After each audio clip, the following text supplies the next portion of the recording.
జై శ్రీమన్నారాయణ. శ్రీమద్భగవద్గీత 3వ అధ్యాయము కర్మయోగము 2వ శ్లోకము. వ్యామిశ్రేణైవ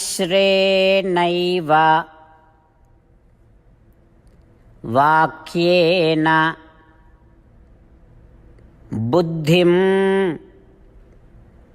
మోహయసీవ మే తదేకం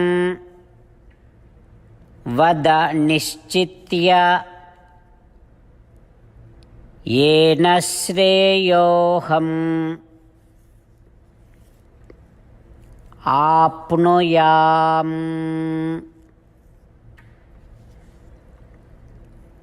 ఓం.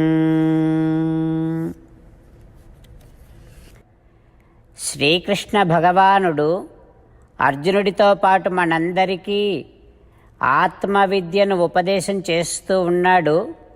అయితే అర్జునుడికి సందేహం కలిగింది.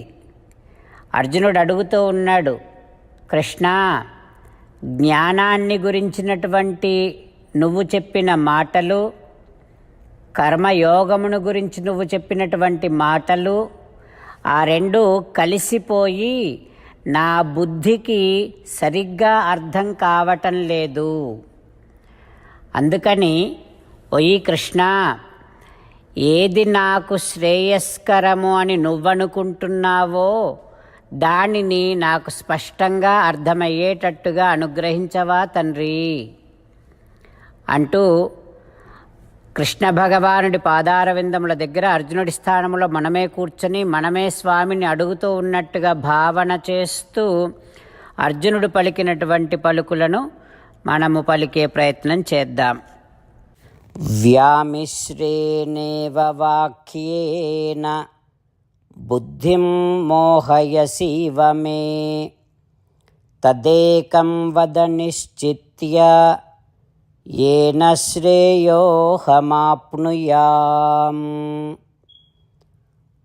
ఓం. అంతేకాకుండా మనం ప్రతిరోజు శ్రీమన్నారాయణుడికి ఒక 8 పనులు చేస్తాం అని మాట ఇద్దాం. ఎందుకంటే శ్రీకృష్ణ భగవానుడు 18వ అధ్యాయములో 65 నుండి 70వ శ్లోకాల ద్వారా శ్రీమద్భగవద్గీత అంతటికీ సారభూతముగా మనకు 8 పనులు చేయమని చెప్పాడు. అలా చేస్తే చాలు, నేను మిమ్మల్ని అన్ని విధాలుగా రక్షిస్తా అని ప్రమాణపూర్వకముగా ప్రతిజ్ఞ కూడా చేశాడు.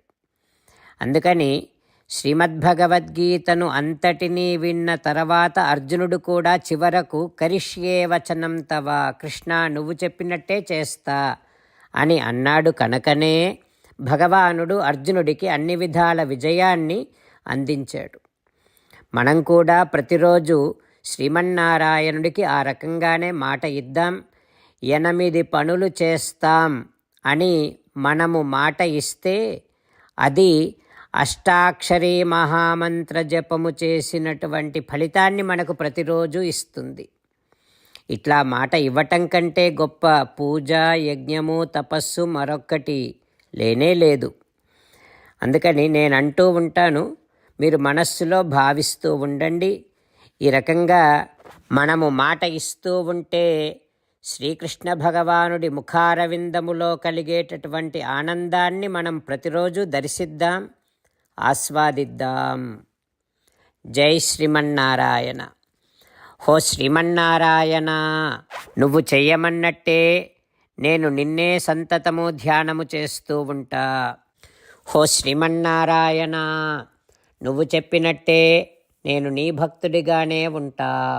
హో శ్రీమన్నారాయణ, నువ్వు చెయ్యమన్నట్టే నేను నా విధులను, కర్తవ్యాలను నీ సేవగా, నీ తృప్తి కోసమనే సక్రమంగా నిర్వర్తిస్తూ ఉంటా. హో శ్రీమన్నారాయణ, నువ్వు చెప్పినట్టే నేను నీవాడిని అనే మహావిశ్వాసముతో నీకే నమస్కరిస్తూ ఉంటా. హో శ్రీమన్నారాయణ, మామేకం శరణం వ్రజ, నన్ను ఒక్కడిని మాత్రమే శరణు వేడుకో అని నువ్వే అన్నావు కనుక నేను నిన్ను ఒక్కడిని మాత్రమే శరణు వేడుకుంటా. ఓ శ్రీమన్నారాయణ, మా శుచః, ఇక దుఃఖించకు అని నువ్వే నాకు భరోసా ఇస్తున్నావు కనుక నేను ఇక దుఃఖించను.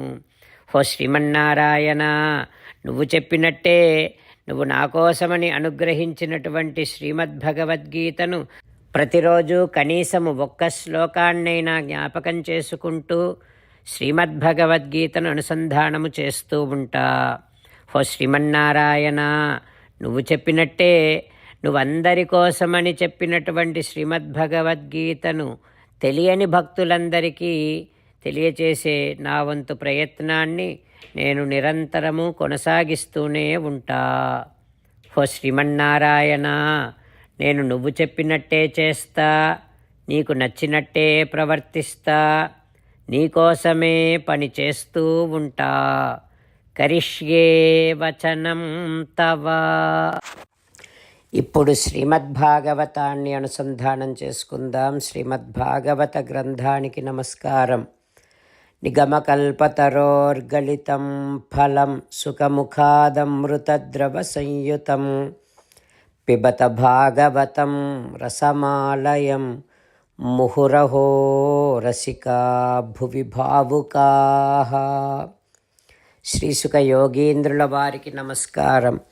యం ప్రవ్రజంతమనుపేతమపేతకృత్యం ద్వైపాయనో విరహకాతర ఆజుహావ పుత్రేతి తన్మయతయా తరవోభినేదుః తం సర్వభూతహృదయం మునిమానతోస్మి.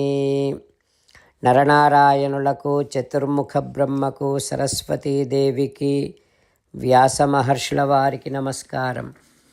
నారాయణం నమస్కృత్య నరం చైవ నరోత్తమం దేవీం సరస్వతీం వ్యాసం తతో జయం ఉదీరయేత్.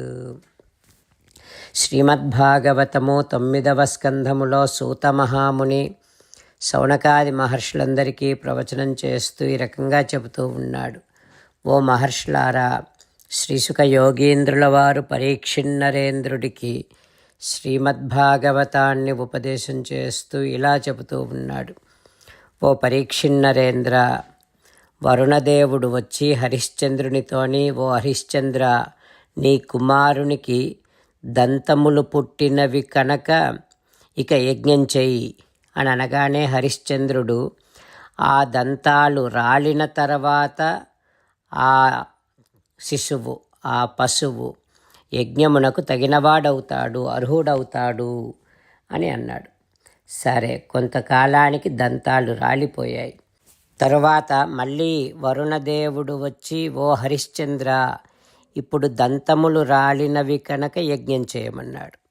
అప్పుడు హరిశ్చంద్రుడు దంతములు మళ్ళీ పుట్టిన తర్వాతనే ఈ పశువు లేదా ఈ శిశువు యజ్ఞమునకు అర్హమవుతాడు అని అన్నాడు. సరే, కొంతకాలానికి మళ్ళీ దంతాలు వచ్చాయి. మళ్ళీ వరుణుడు వచ్చాడు. ఈసారి హరిశ్చంద్రుడు, ఓ వరుణదేవా, ఈ శిశువు యుద్ధము చేయుటకు తగినవాడు కావాలి, అప్పుడే యజ్ఞం చేస్తా అని ఆ రకంగా హరిశ్చంద్రుడు పుత్రుని మీద ఉండేటటువంటి అనురాగముతో ఆడిన మాట తప్పుతూ ఉన్నాడు. అయితే వరుణదేవుడు కూడా కాలం వంచయత తం తముక్తో దేవః తం ఐక్షత, సమయం కోసమని ఆ వరుణదేవుడు కూడా ప్రతీక్షిస్తూనే ఉన్నాడు. హరిశ్చంద్రుని కొడుకు పేరు రోహితుడు. ఆ రోహితుడికి తెలిసిపోయింది ఏమని, తన తండ్రి తనను యజ్ఞ పశువుగా అర్పిస్తాడని, వరుణదేవుడికి అర్పిస్తాడు అని తెలుసుకొని తన ప్రాణరక్షణ కోసం ఆ రోహితుడు ధనుర్బాణములను తీసుకొని అరణ్యానికి వెళ్ళిపోయాడు. అట్లా రోహితుడు వెళ్ళిపోవడాన్ని చూసి వరుణదేవుడు ఆగ్రహించి ఇక హరిశ్చంద్రుడిని పట్టుకున్నాడు. దానితో హరిశ్చంద్రునికి ఉదర వ్యాధి కలిగింది.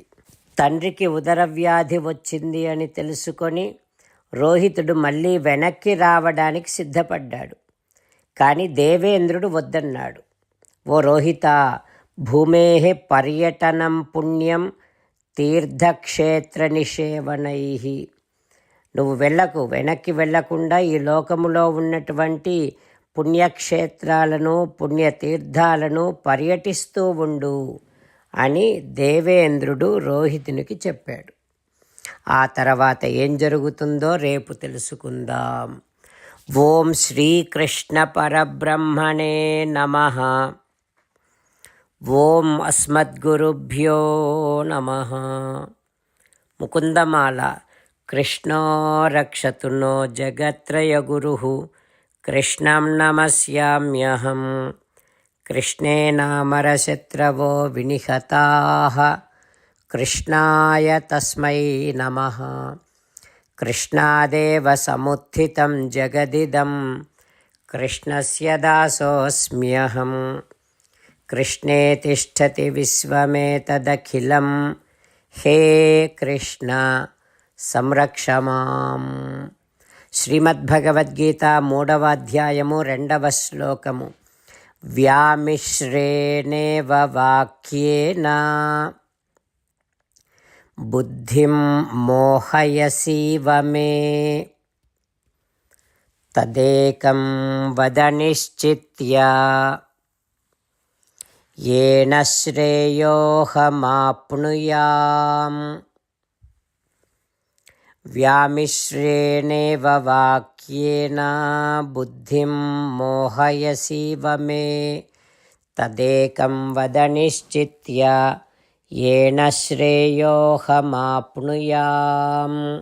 श्रीमन्नारायण करिष्ये वचनं तव.